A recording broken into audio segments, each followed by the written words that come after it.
Paz do Senhor Jesus, povo de Deus, louvado seja o nome do Senhor por mais uma semana. Estamos firmes na leitura da palavra do Senhor Jesus e hoje nós vamos estar encerrando o livro de Jó. Louvado seja o nome do Senhor Jesus. Essa história bíblica que muito fala aos nossos corações, aonde, aleluia, o justo, o inocente passa por uma prova, por uma situação permitida pelo nosso Deus. E agora nós vemos, aleluia, o Senhor dando resposta a Jó, falando com Jó, aleluia, glória a Deus. E hoje nós encerra este livro, que você possa ter sido edificado, edificada através, aleluia, dessa história bíblica de fé. Louvado seja o nome do Senhor. E hoje nós vamos estar, aleluia, lendo o capítulo 41 e 42 do livro de Jó e Atos dos Apóstolos, capítulo 16, do versículo 22 ao versículo 40. Louvado seja o nome do Senhor Jesus. Vamos iniciar. Jó 41. Quem pode enfrentar o monstro Leviatã? Quanto ao monstro Leviatã, será que você pode pescá-lo com um anzol? Ou amarrar sua língua com uma corda? Você é capaz de passar uma corda pelo nariz dele? Ou furar o seu queixo com um gancho? Será que ele vai pedir que você o solte? Ou implorar que tenha dó dele? Será que ele vai fazer um trato com você? Prometo trabalhar para você o resto da vida? Será que você vai brincar com ele como se fosse um passarinho? Você vai amarrá-lo a fim de servi-lo como um brinquedo para suas empregadas? Será ele vendido por um grupo de pescadores? Será que vai passar isso, o cortarão em pedaços? Será que você pode enterrar lança no seu couro ou enfincar arpões de pesca na sua cabeça? Tente encostar a mão nele e será uma vez só, pois você nunca mais esquecerá a luta. Só de olhar para o monstro Leviatã, as pessoas perdem toda a coragem e desanimam de medo. Se alguém o provoca, ele fica furioso. Quem se arriscaria a desafiá-lo? Quem pode enfrentar sem sair ferido? Ninguém no mundo inteiro. Agora vou falar das pernas do Leviatã, do seu tamanho e da sua força sem igual. Quem pode arrancar o couro que o cobre ou furar a sua dupla couraça? Quem é capaz de fazê-lo abrir a sua queixada rodeada de dentes terríveis? As suas costas são cobertas de fileiras de escama, ligadas uma com as outras e duras como pedra. Estão coladas tão bem uma nas outras que nem o ar passa entre elas. Estão ligadas entre si e bem coladas, de modo que ninguém pode separá-la. Quando o Leviatã espirra, sai faísca e os seus olhos brilham como o sol ao amanhecer. A sua boca lança chama e dela saltam faísca de fogo. No seu nariz solta fumaça, como a de galhos que queima debaixo de uma panela. O seu sopro acende o fogo e da sua boca sai chama. A sua força está no pescoço e a cara dele mete medo em todo mundo. No seu couro não existe ponto fraco. Ele é firme e duro como ferro. O seu coração cruel não tem medo, é duro como uma pedra de moinho. Quando ele se levanta, até os mais fortes ficam apavorados. O medo os impede de agir.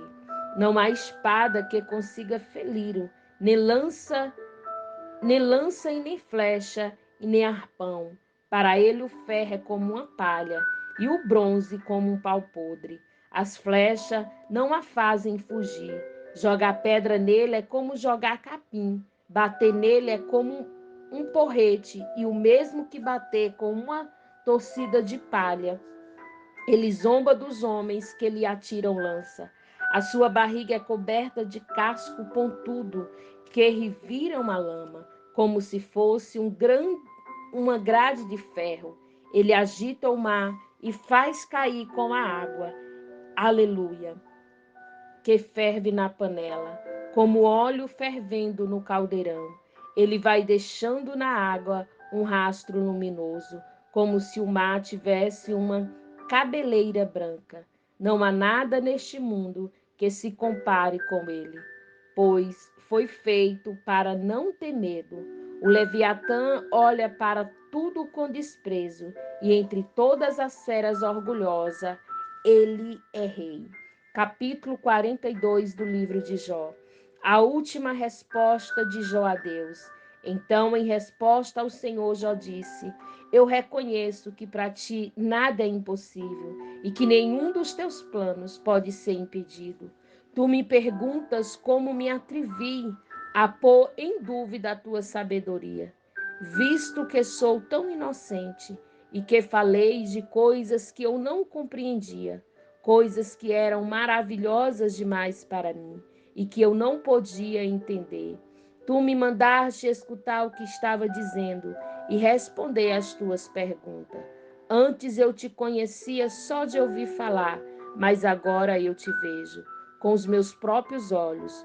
Por isso estou envergonhado de tudo o que disse. Me arrependo sentada aqui no chão, no monte de cinza. Cena final. Os três amigos de Jó.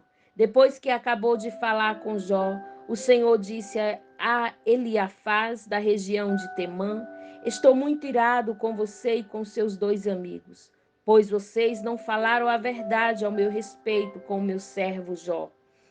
Falou: Agora peguem 7 touros e 7 carneiros e levem a Jó e ofereça como sacrifício em favor de vocês.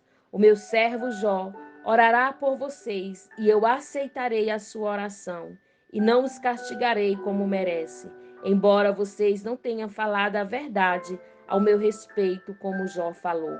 Então Eliafaz, que era da região de Temã, Bildade, que era da região de Sua, e Zofá, que era da região de Naamá, foram e fizeram o que o Senhor havia mandado, e ele aceitou a oração de Jó. A nova família de Jó. Depois que Jó acabou de orar pelos seus três amigos, o Senhor fez com que ele ficasse rico de novo e deu em dobro tudo o que tinha antes. Todos os seus irmãos e irmãs e todos os seus amigos foram visitá-lo e tomaram parte um banquete na casa dele. Falaram de como estava triste pelo que havia acontecido e o consolaram por todas as desgraças que o Senhor havia feito cair sobre ele. E cada um deles deu dinheiro e um anel de ouro. O Senhor abençoou a última parte da vida de Jó, mais do que a primeira. Ele chegou a ter 14.000 ovelhas, 6.000 camelos, 2.000 boi e 1.000 jumentas. Também foi pai de 7 filhos e 3 filhas. A primeira deu o nome de Gemima, a segunda chamou de Cássia e a terceira de Queren Apuque. No mundo inteiro não havia mulheres tão lindas como as filhas de Jó. E o pai as fez herdeira dos seus bens, junto com seus irmãos. Depois disso, Jó ainda viveu 140 anos, o bastante para ver netos e bisnetos, e morreu bem velho. E aqui nós encerramos a história do patriarca Jó. Louvado seja o nome do Senhor Jesus. Que essa história possa, aleluia, ter falado, aleluia, ao seu coração. Iremos meditar no livro de Atos dos Apóstolos, capítulo 16. Louvado seja o nome do Senhor Jesus. Aleluia, glória a Deus. Do versículo 22 ao versículo 40. Atos dos Apóstolos 16, do versículo 22 ao versículo de número 40. Aí a multidão se ajuntou para atacar Paulo e Silas. As autoridades mandaram que tirassem as roupas deles e os surraram com varas. Depois de baterem muito neles, as autoridades jogaram os dois na cadeia e deram ordem ao carcereiro para guardá-lo com toda a segurança. Depois de receber essa ordem, o carcereiro jogou-o numa cela que ficava no fundo da cadeia e prendeu os pés dele entre dois blocos de madeira. Mais ou menos à meia-noite, Paulo e Sila estavam orando e cantando hinos a Deus, e outros presos escutavam. De repente, o chão tremeu tanto que abalou os alicerces da cadeia. Naquele instante, todas as portas se abriram e as correntes que prendiam os presos se arrebentaram. Aí o carcereiro acordou. Quando viu que os portões da cadeia estavam abertos, pensou que os prisioneiros tinham fugido. Então puxou a espada e ia se matar. Mas Paulo gritou bem alto: Não faça isso, nós estamos aqui. Aí o carcereiro pediu que lhe trouxesse uma luz. Entrou depressa na cela e se ajoelhou tremendo aos pés de Paulo e Sila. Depois levou os dois para fora e perguntou: Senhores, o que devo fazer para ser salvo? E eles responderam: Crê no Senhor Jesus Cristo e será salvo você e as pessoas da sua casa. Então eles anunciaram a palavra do Senhor ao carcereiro e a todas as pessoas da casa dele. Naquela mesma hora da noite, o carcereiro começou a cuidar deles, lavando os ferimentos da surra que havia levado. Logo depois, ele e todas as pessoas da sua casa foram batizados. E em seguida ele levou Paulo e Silas para sua casa e lhe deu comida. O carcereiro e as pessoas da sua casa ficaram cheios de alegria, porque agora criam em Deus.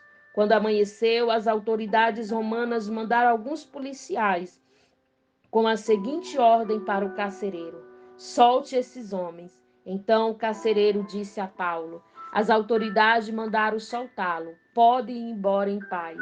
Mas Paulo disse aos policiais: Eu e Silas somos cidadãos romanos e mesmo assim, sem termos sido julgados, fomos surrados em público e depois nos jogaram na cadeia. E agora querem nos mandar embora assim em segredo? Isso não, que as próprias autoridades romanas venham aqui e nos solte.